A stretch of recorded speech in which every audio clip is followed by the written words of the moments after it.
church. Walt Burdick is, maybe you can tell us, Gary, how Walt is doing. Well, Walt, you know, he's on dialysis.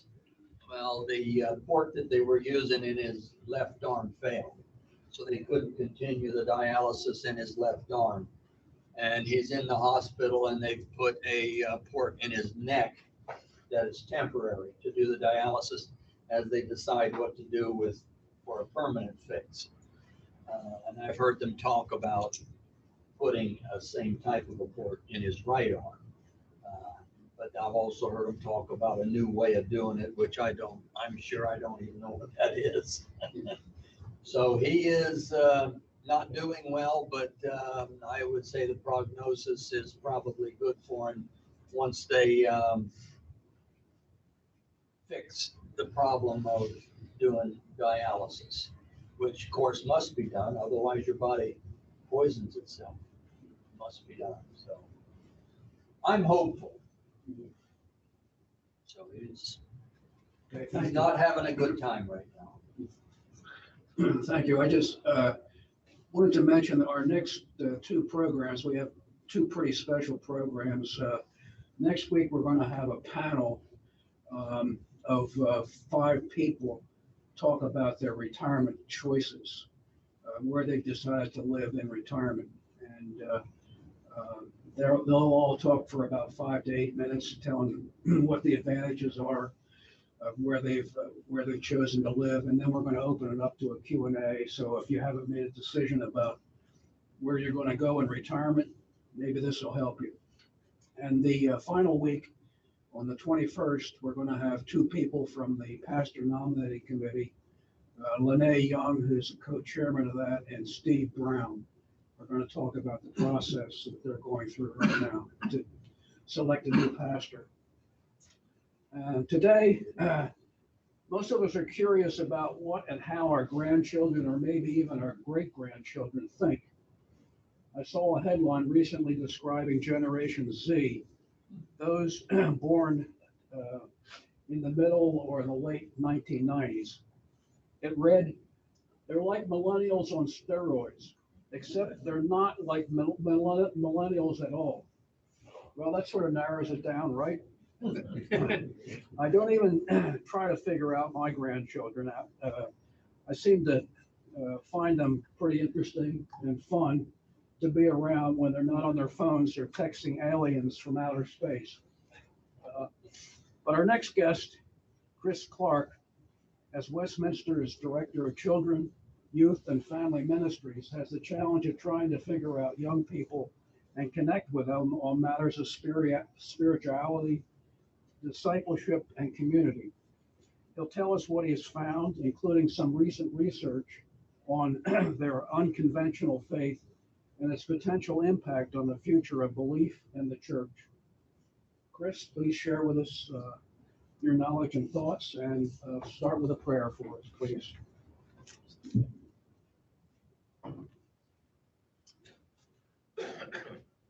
Well, let me open us up in prayer.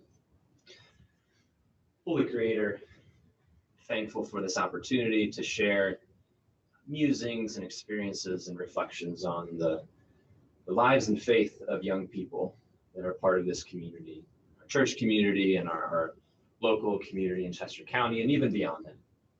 So we pray that today would just be a time of listening and questions and pondering how the church can be faithful as young people are moving forward in this world. It's in your name we pray. Amen.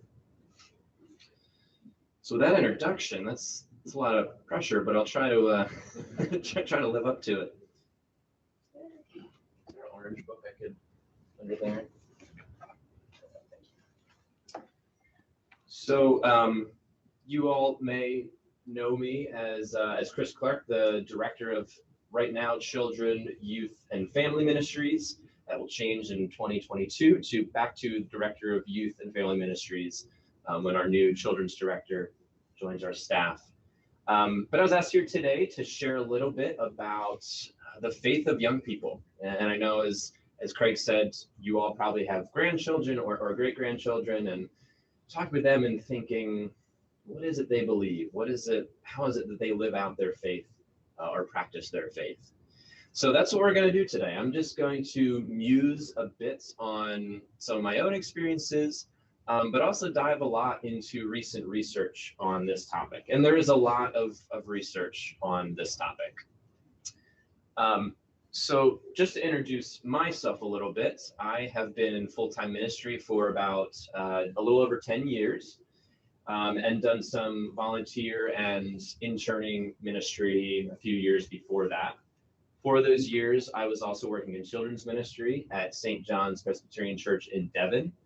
And then I have been here for just over 6 years at Westminster, working with youth, with college students, and this past year with children and their families. So I always like to start off thinking about what is the purpose of youth ministry, because as many people as there are who think about this, there's probably at least 5 more answers than there are people.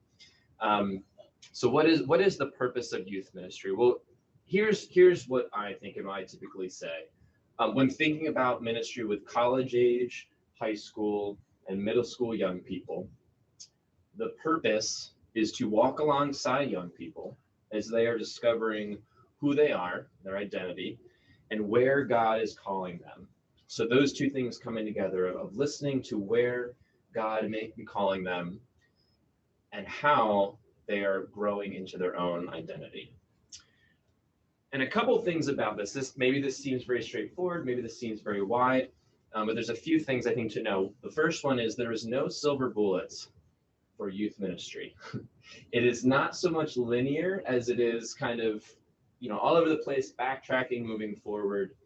There really is no silver bullet that will say, okay, if we do this with a student, if we teach them this, if we get them to memorize this book of the Bible or disciple them this way, then they will get to here. Maybe for some, but for many it will be a very windy path. And it's rare that it's a linear journey.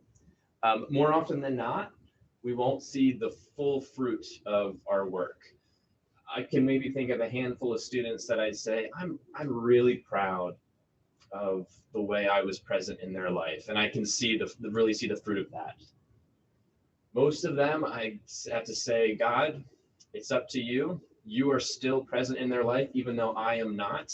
So I'm trusting that the Spirit is still very much working in their life, even in the moments where maybe it doesn't seem that way. And I always tell adults who are working with youth or who maybe are interested or curious about working with young people, the most important thing is to be interested in the lives of young people and not attempt to be interesting to young people. So sometimes there's this notion that in order to work with teenagers or college students or young people, you've got to be young, you've got to be cool, and you've got to be up on the latest trends. I can firmly say that is not true. I've had some volunteers who were out of their teenage years for several decades, who were unsure about, well, I don't know if I'm really able to relate to teenagers. And they found themselves to be one of the more faithful leaders in our youth ministry. And I've seen that in other youth ministries in this area and in other communities across Pennsylvania. Really what youth are looking for is someone to be interested in their life. Interested, not necessarily in sharing the same interests in that, oh, well, they like this music, so I have to learn to like this music. Or they're interested in this sport, so I have to learn to be interested in this sport. But just saying, what makes you you? They're looking for someone to listen to them, to be present with them, to be interested in their lives.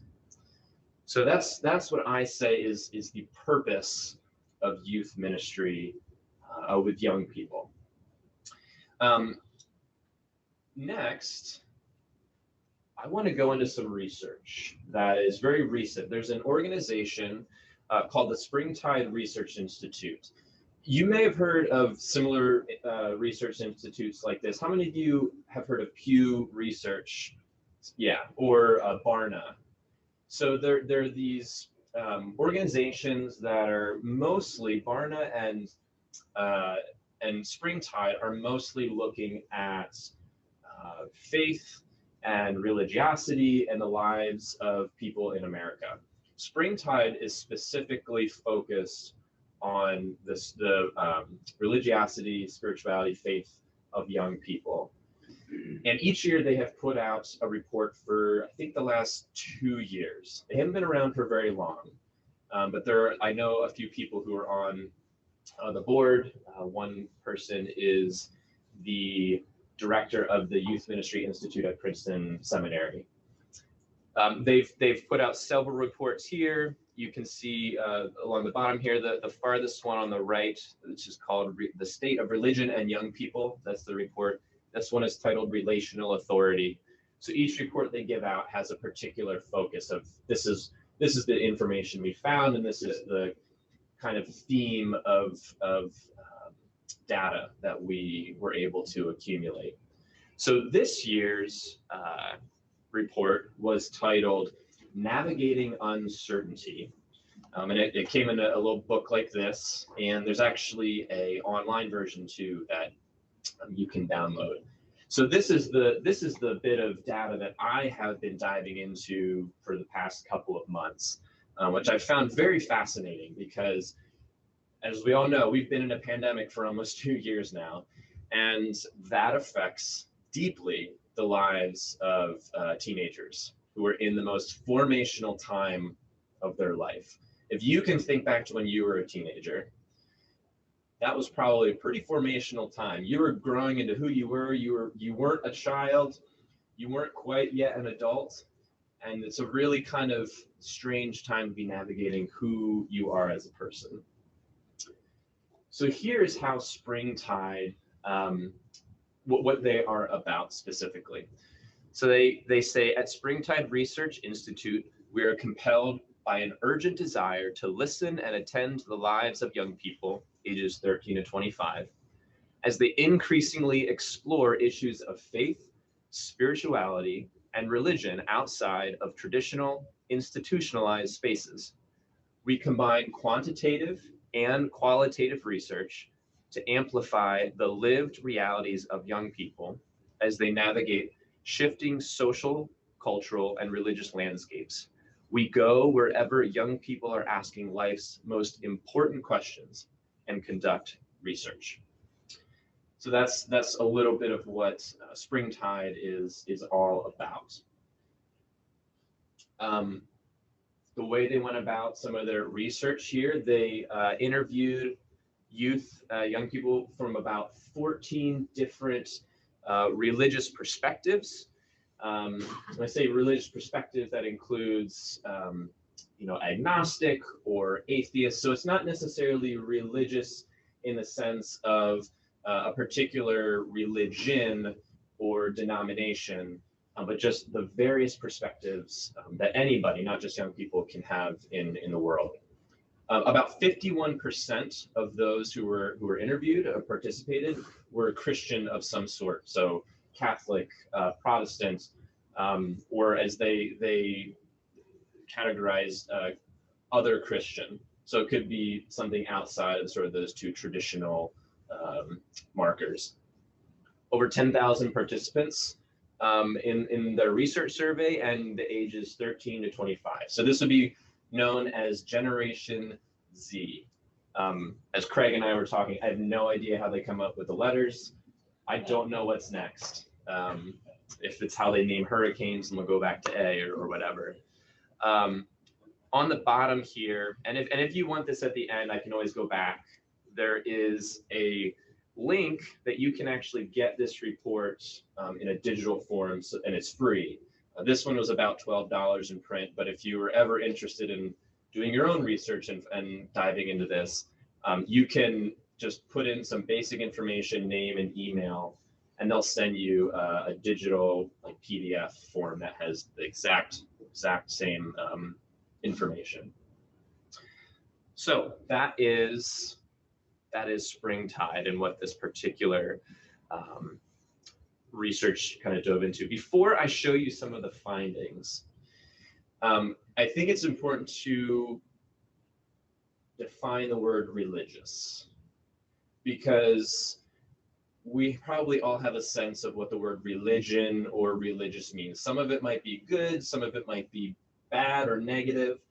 But these are a couple examples I think are helpful in understanding what this research is talking about. So the first one is straight from springtide itself.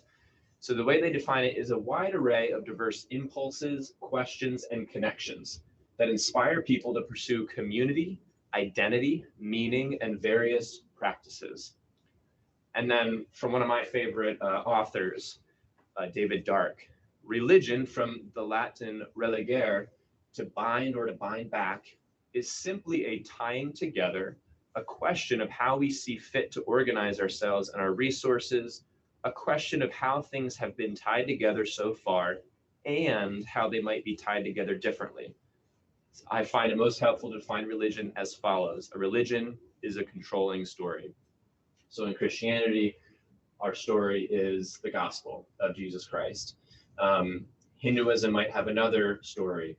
Buddhism and Sikhism or Islam, even outside of those traditions of agnostic or even atheists, there's a certain story that the way we understand the world. So that's when we talk about religion, is kind of what's the narrative that guides us. Right there. So switching over here. So this is a neat part of this digital version of the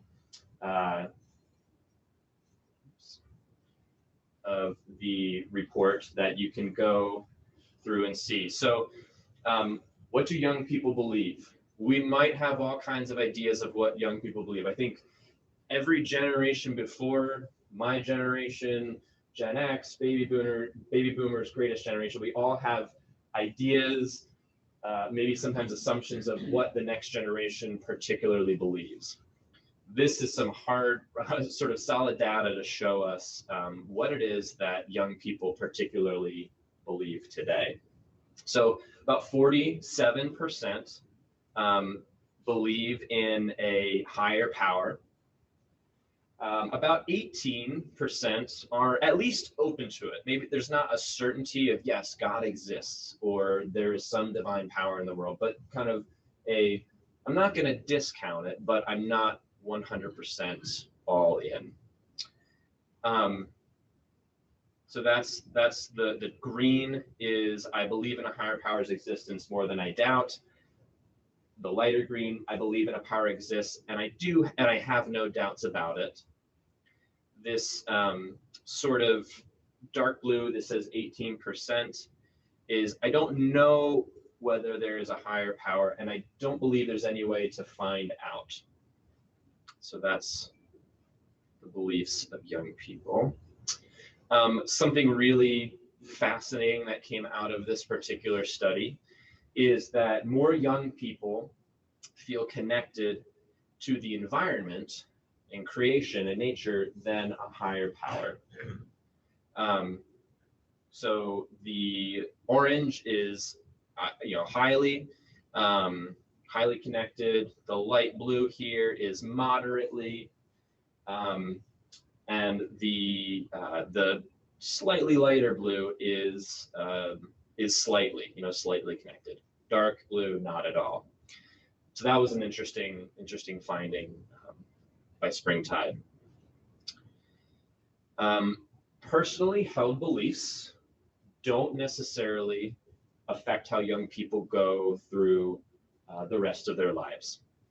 So the question, or the statement that was put to them was, I try hard to carry my religious beliefs over into all my other dealings in life. And they had to answer, I agree, disagree, or don't know. So 47% agreed with that statement for their life, 39% disagreed with that statement. Now, what I find interesting is you can actually go here on the side and sort of use a filter for this. So if we click Protestant, if it will, there we go. So you can see it actually changed with Protestant. If I unclick that, I try hard to carry. With Protestant, it increases. 69% say I try to carry my religious beliefs over into all my other dealings of life. Same with, they call just Christian. It's a higher percentage than the overall group of people that were surveyed. So this is some particulars when we get into practices. What do young people find helpful in nurturing their faith, as unconventional as it may look? So in this past year, they asked the question, how often do you engage in the following activity as a spiritual or religious practice? You'll see some more traditional, like reading scripture, praying, attending a worship service, and then others more non-traditional, like yoga, martial arts, writing, reading. So daily or weekly, some of the highest results that youth participate in. So prayer is one, daily. So 29% said they pray daily. Yoga and martial arts, about 40% said they do it daily or weekly, engage in some kind of physical activity. Reading, about 44% said weekly or daily reading was a spiritual or religious practice for them. And that is separate. There's religious text. So this could be religious in nature, like a theology book or a book on spirituality, but it's not necessarily a holy text like the Bible or the Quran or Torah, but Torah is part of the Bible. One that was really interesting to me was art, singing, painting, listening to music, other things. Students engaged in that. About 53% said that they found that to be a religious or spiritual practice for them. And again, back to being in nature, having some connection to the created world. On a monthly basis, meditation, writing, donating, which could be to a church, could be to an organization that does work in the world, and acts of service. Those four were more monthly activities that they found to be helpful in engaging as a spiritual practice or a religious practice. And the last bit of data on here is, here we go. I would not have the beliefs that I do without my community. So when that, make this a little bigger, when that was given to them, that statement, they said, I agree or disagree. So 46% agree that their beliefs are really shaped and formed and come from their community. 54% disagree with that. Now, I give you all this information not because I have a bunch of answers as to what this means, because that's only a tiny bit. There's a lot more data and information on this. But for the particular topic I was asked to come speak on, these seem to be the more pertinent pieces of data to explore a little bit. So what I want to do is, and I'm going to do this a couple times, I just want to leave the floor open for maybe one or two questions. I'm not a huge question time because we'll keep moving, but in what you've seen or heard so far, what might be some of the questions or comments or thoughts that came to your mind? Yeah, Jim.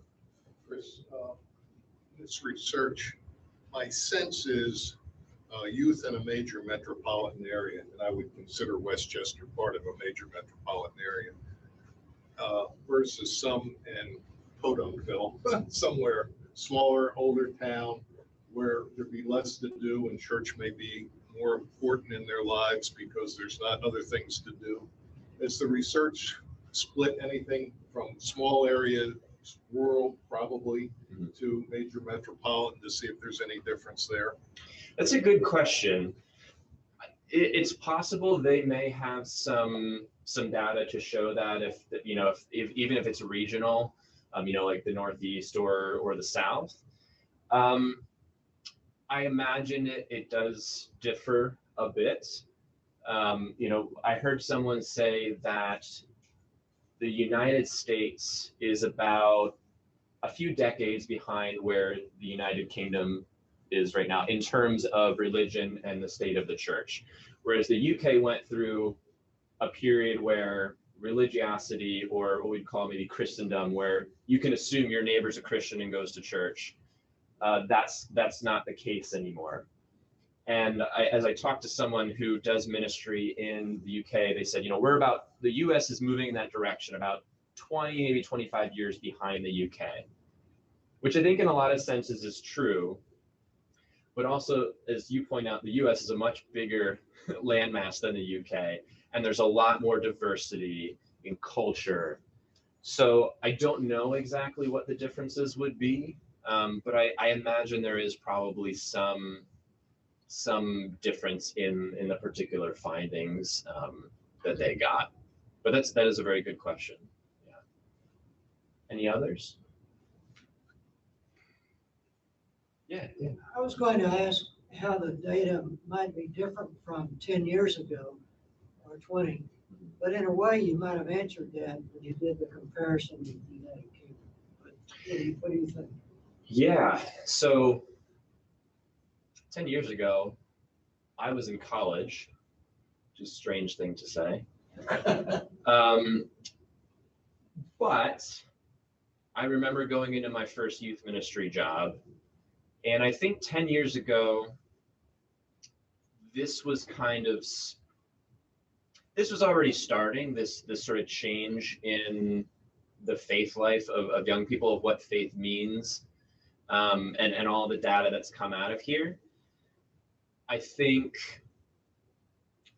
that trajectory of what's changing was moving along maybe at the pace, maybe a little faster from decades past. I think the past 2 years has accelerated it a lot. But it certainly has changed. I mean, 10 years ago, I'm trying to think if I would have had any, I guess I would have had some students in Gen Z, but a lot of them still would have been on sort of the cusp of that millennial, sort of generation, which is, they're very imprecise groupings of people.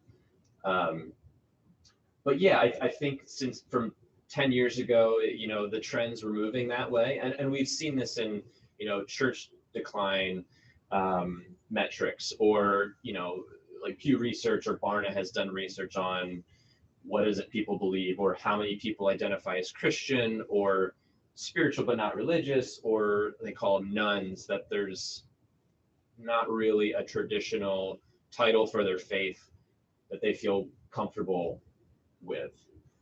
I do think there's maybe some of that changing, where maybe students are becoming a little more comfortable claiming something, but then also saying, but that's not all of me, which I'll get into a little bit of, I might fit into a few different boxes. But that's a good question. Yeah, one more.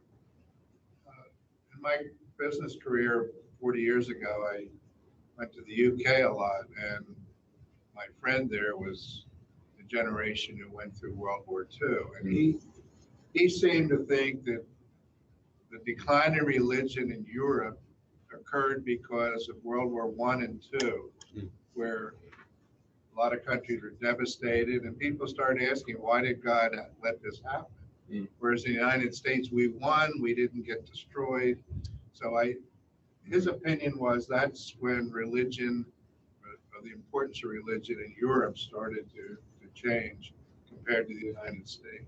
Yeah, I think there's definitely some truth to that. There's actually a book I have called Teenage, and it tracks the lives of what would be teenagers from the beginning of World War I, I forget the exact date, or I think maybe it's through World War I, but it just shows how, and it's not a religious book, it's just kind of like a sort of historical biography of young people in these particular, decades or generations. And I think you're right. I think those historical moments of great upheaval affected, not just their lives, but also their faith and their understanding of God or the divine. No, that's absolutely true.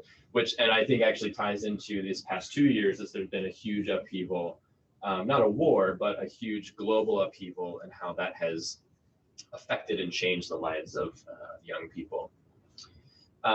So I'll move on here. So one remarkable thing that Springtide has kind of found out about the spiritual lives of young people, just making sure how good my time is that their faith is unbundled. And what does that mean, unbundled? Well, a bundled faith might mean everything, I'm a Christian, so all my faith practices, my theological beliefs, my community, how I serve, I find it all in whatever particular church I'm a member of at a time. So I'm part of the youth group. I help serve Safe Harbor lunches. I worship there on Sunday. I read my Bible and pray, and maybe engage in a Bible study with this particular church community. For young people now, that is changing. Part of it is a disconnect or even distrust of institutions, and not just church, I think institutions as a whole. So the way they particularly describe this or define this is young people increasingly construct their faith by combining elements such as beliefs, identity, practices, and community from a variety of religious sources, rather than receiving these things from a single intact system or tradition.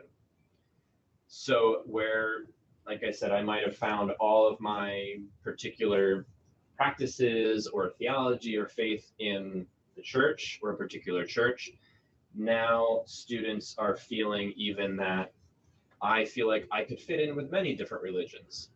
47% of young people said that in the survey. And I think it's because they're seeing there are some similarities between these. So when we talk about things like meditation, I heard a young Catholic student, high schooler, talk about how there was a rich tradition of meditation in the Catholic Church, or some theology of Catholicism. And then she also talked about appreciating that she had also found that other religions, Buddhism, Hinduism, also have a rich tradition of meditation. So she interacted with students within those traditions and found an appreciation for it or a connection to it. So in that way, there's maybe, or even beyond that, of maybe I don't see a particular practice in my tradition, but I do see it in this other tradition. And so they're finding ways to maybe integrate that and say, okay, I'm a Christian, but I really find mindfulness meditation to be extremely helpful to me in my whole person, but also in my faith. So what are sort of the implications of this? What do we do with this information is going to be sort of the reoccurring question. So when we talk about belief, for young people, sorry, I'm just turning to the page here. So for young people, what does unbundled belief look like? Unbundled belief looks like people who turn to very many different traditions or sources when discerning meaning in life. So for them, it looks like curiosity. Belief looks like curiosity in particular traditions or spiritual practices. So identity in an unbundled faith looks more for wholeness. of not saying, okay, this narrative, I just keep returning to the church, this narrative of the church that I've been told or internalized, it actually doesn't completely fit who I am. And I don't want to be a part of a community that's not willing to accept all of who I am. We can probably all identify with that in some way of wanting to be accepted for who we are. So for them, it's a commitment to wholeness, of being able to bring their whole selves to their faith. And not saying like their selves are perfect, but not wanting to be a part of something that will say, well, you need to keep this whole part of yourself, just that can't be involved in this particular tradition or this particular faith. Community in unbundled faith looks more like maybe individual connection. So maybe not so much showing up to church every Sunday, but having meaningful relationships, some in the church, some are going to be outside of the church. But it looks more like these individual, maybe mentoring or friendships that they find meaningful and helpful in their life. And then when it comes to practices, they're moving to flexibility of, okay, I'm looking for a particular practice that meets a need that I have right now. Or a flexibility again into, it's not necessarily a practice that comes up in my tradition, but this is something that could really meet a need that I desperately have at this point in my life. So that's sort of the idea of unbundled faith. I'll give another chance for questions, clarification, and then I'll move into, what does the church do? We'll finish there. What's the church's response? And I'll even share a little bit of what we've been doing in the youth ministry here at Westminster. So any comments, questions, a couple? And I know there's a lot of information coming at you right now, so. Was there any attempt to categorize this overall picture by cultural background, the community, like Hispanic or Black or Eastern European or Asian, or Yeah. There is so much.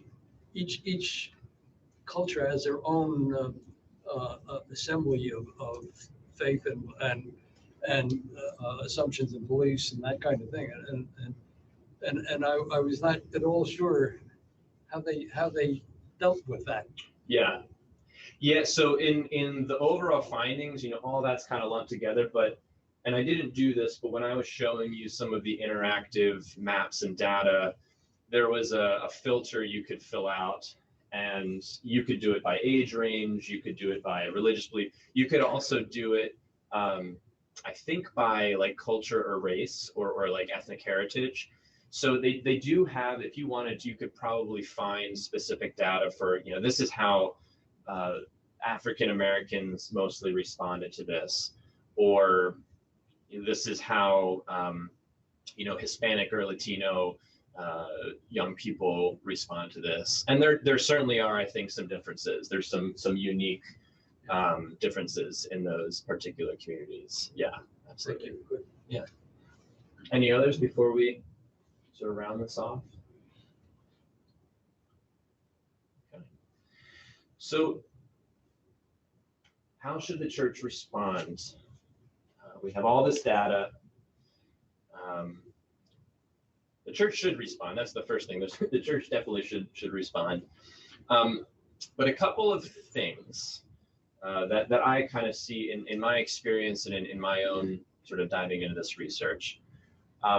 So the first one is, what we knew as normal cannot, and in some cases should not, be returned to. And I'm specifically talking about, this pandemic of we are kind of getting back to normal. It's every month seems a little unknown if we really are getting back to normal.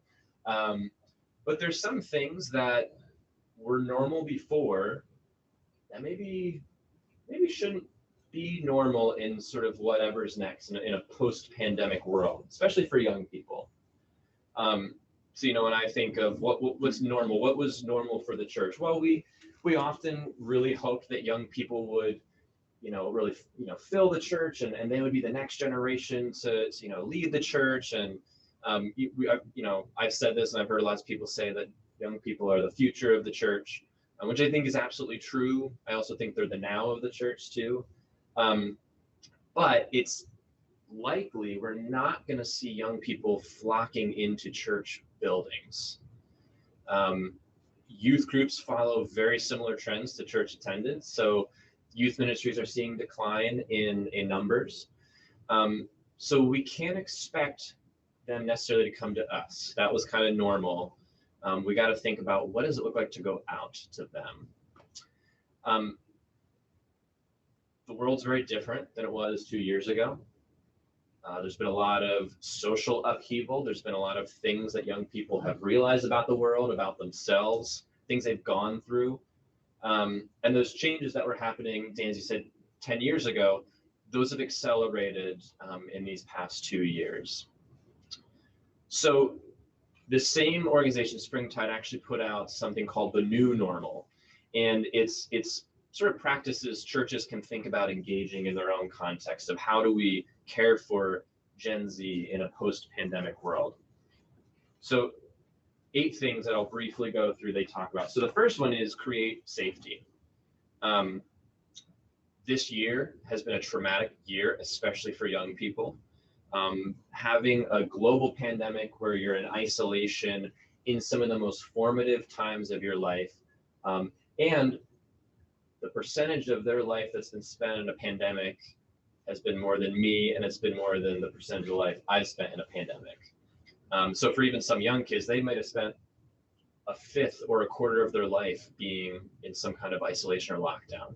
That affects a person. So there's been some trauma that's happened, and we have to figure out how to help them work through that trauma.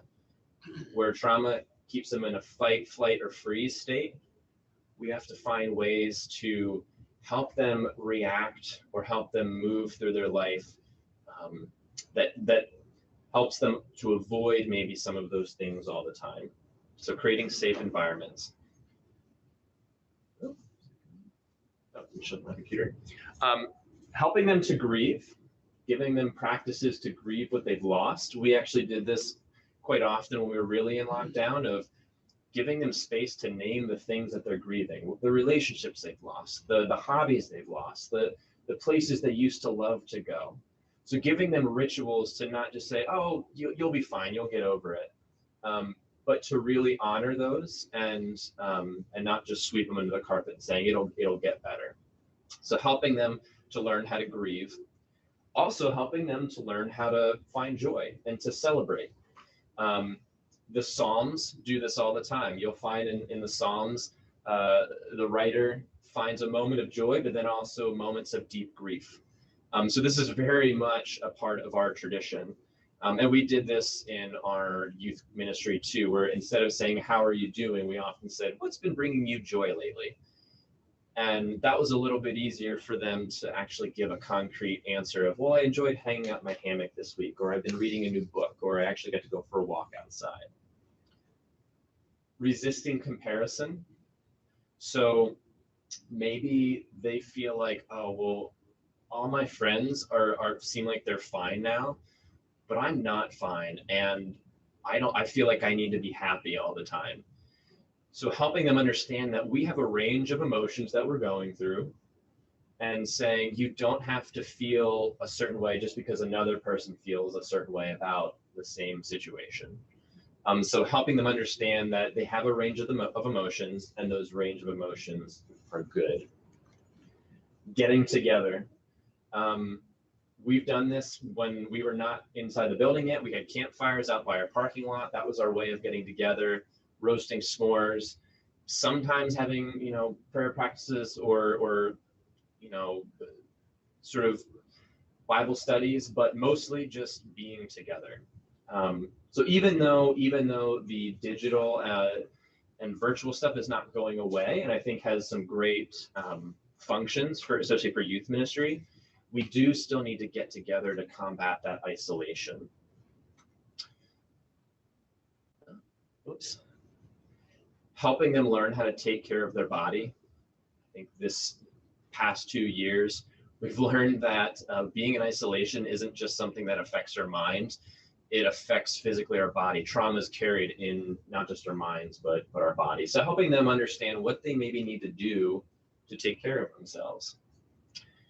This is a big one, turning to the arts, of helping them stick with those things they found joy in, the ways to express themselves, to express joy, grief, beauty, wonder. We've done this by turning our Sunday nights into something called Creator Space that has been much more arts-based. We have an art station. We have a prayer room that often has some kind of artistic expression in it. We have a media room where they can engage in music or movies and around faith conversations. So turning to the arts and helping them see that that's a way to express their faith, but also notice where God is in the world. And finally, focusing on the practical. This will often look like, what are the practical resources we can offer them, such as counseling?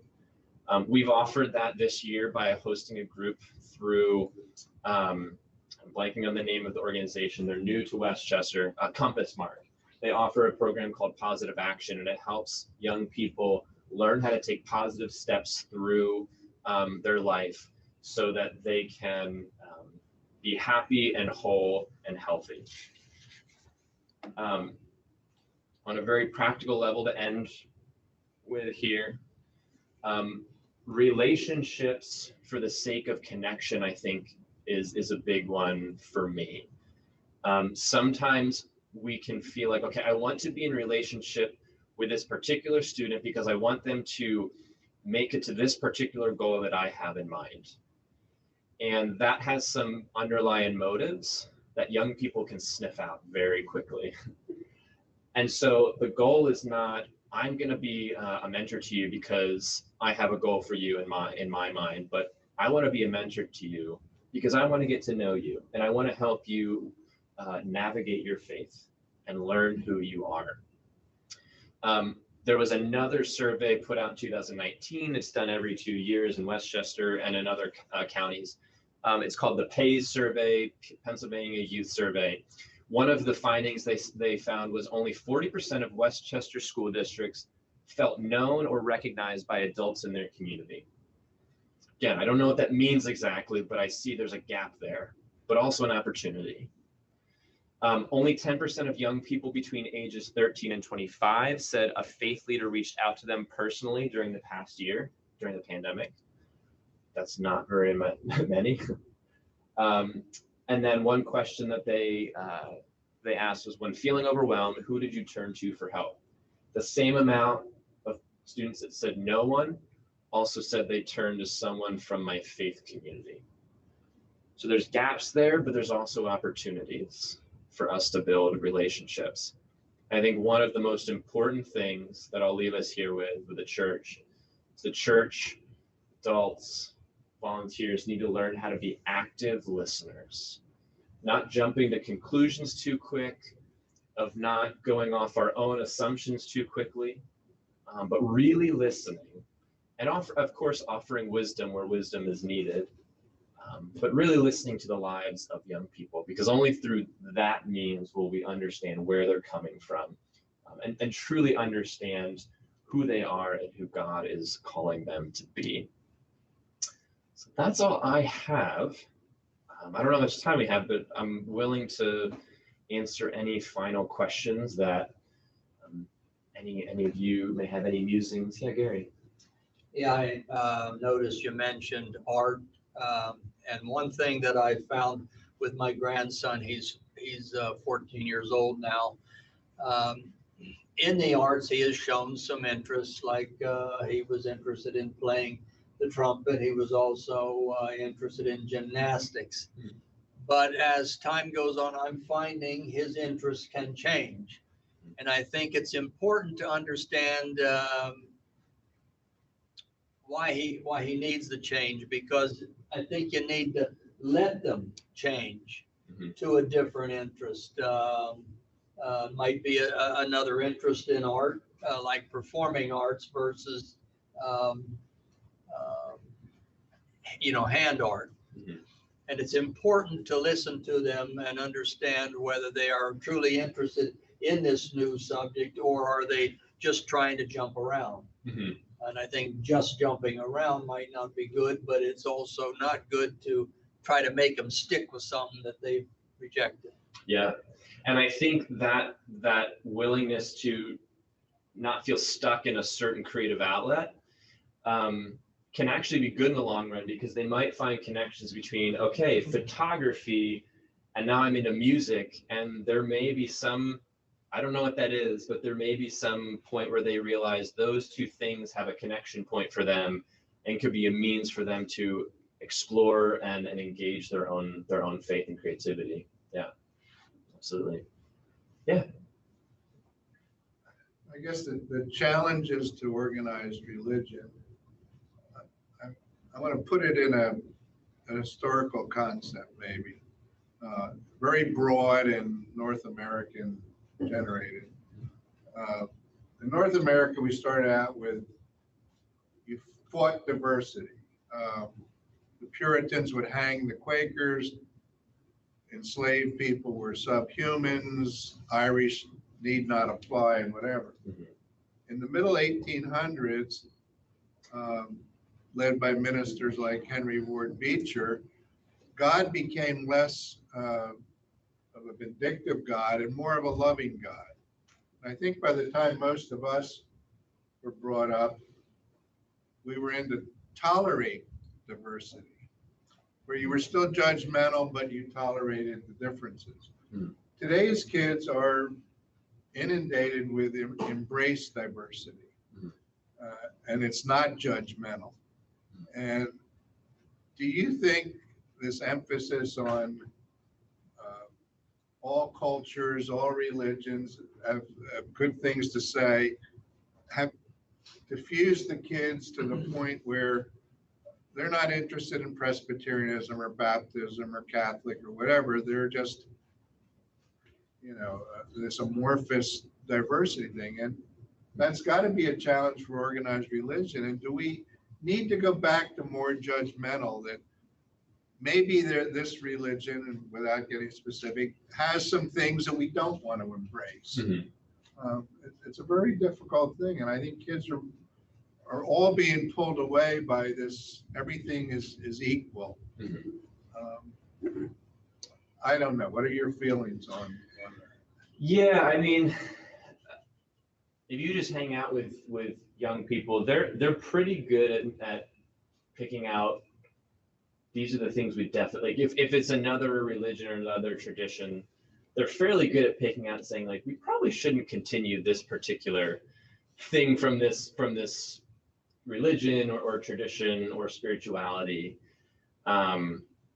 So that's the first thing I say. They're fairly good at that, or it comes naturally to them. The other thing too is there is something to be learned for them too. That's why I think there need to be people willing to be mentors to young people. Because if we just say, oh, the young people have all the answers, and we just say, all right, let them go, I don't think that's wise. I think they have I think young people have a lot of great insights that we need to pay attention to. But it's not like once you reach past age 25, your opinion or your wisdom doesn't matter anymore.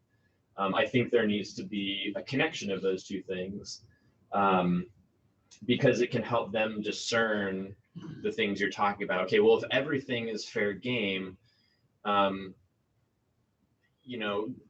think it can help give them maybe a platform to say, okay, you find yourselves rooted in this particular tradition, or you're a Christian.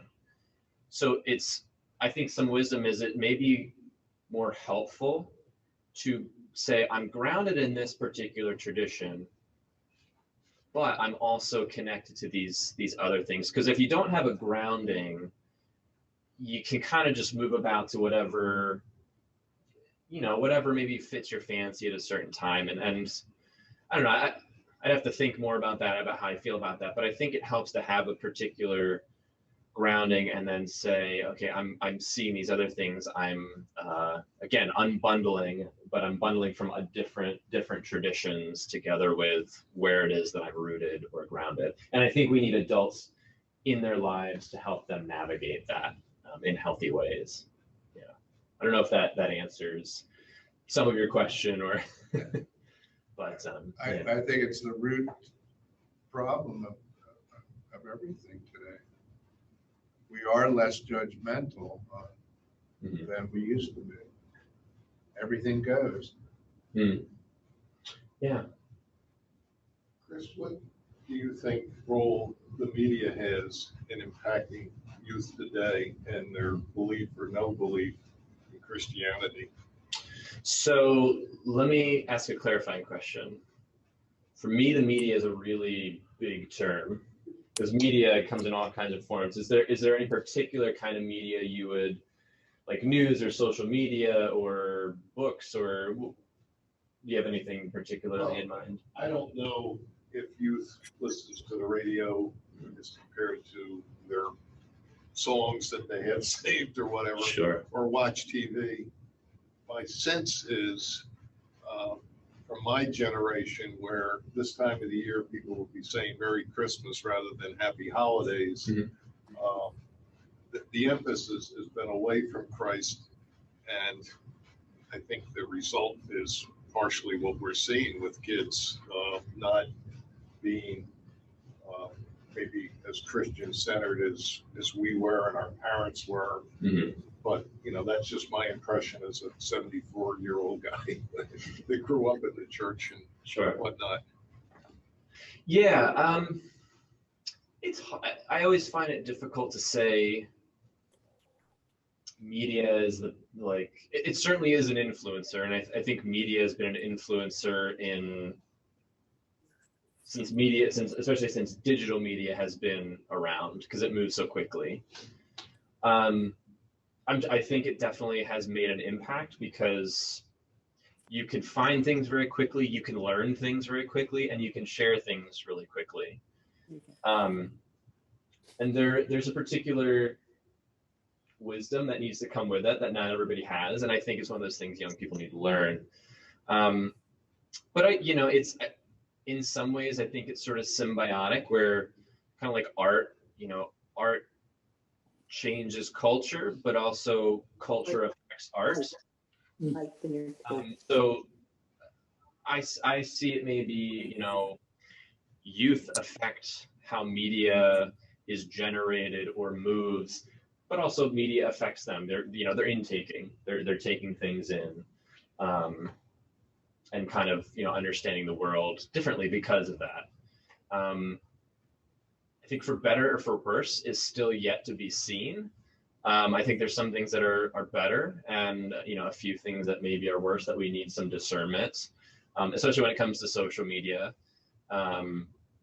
But again, I'll return back to, they need adults in their lives that can help them navigate that. Because if we just say, all right, go learn on your own, they'll learn, but they might not have maybe the wisdom who's had a little more life experience, can help them concretely think through implications or consequences of sharing something or reading something. I've reached out to youth who have shared things that are just completely untrue.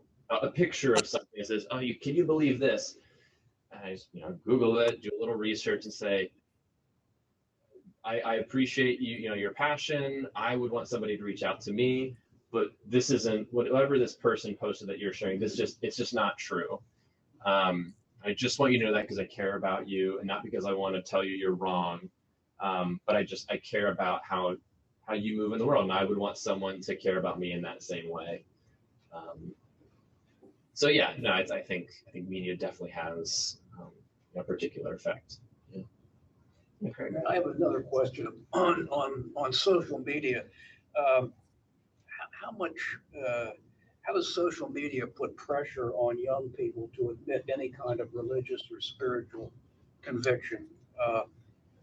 Do they fear ostracism if they do admit that maybe I go to church every once in a while? I don't think there's a fear of ostracism. I think one of the things we kind of assume sometimes when we're becoming more like a more pluralized society or more open to things is that, you know, if you can't express a particular faith. I actually think that it's becoming back there. Okay, don't move it. it's becoming more acceptable. But the other side of that is that, especially with Christianity, I think there's an understanding of we're learning that Christianity has not always been pure in its intentions. We've participated in things, we've done things that are not reflective of the gospel of Jesus Christ. And again, with media moving quick, it's not hard to learn some of that history now. So I know that some students are hesitant to say they're Christian because there have been really bad examples of Christians in the world, not loving, not compassionate, not seeking truth and justice. They do navigate those conversations. I know a student who's up in Ithaca right now. She's a senior, and she talks about, you know, I felt nervous to say that I was a Christian because now that I've learned sort of the history of how we haven't always, you know, been maybe as pure or as loving as we say we are, to then say that because someone's like, oh, you're a Christian. Well, I've seen Christians and this is what they believe and this is how they act and I don't want any part of that. And for her, it's had to be a conversation of like, well, no, there's some things that I don't believe by that. When they say this is the God I believe in, I actually don't believe that's what God is like. So I have seen students navigate those conversations. Some of them might be more, you know, unwilling to say I'm a Christian or I'm a Buddhist or I'm a Hindu. But I actually see them finding ways to express that maybe differently than past generations. So yeah. Any others? I don't know how much time we have left, Craig. That's it. Okay. That's fine. Thank you. Yeah. Thank you all for allowing me to come here.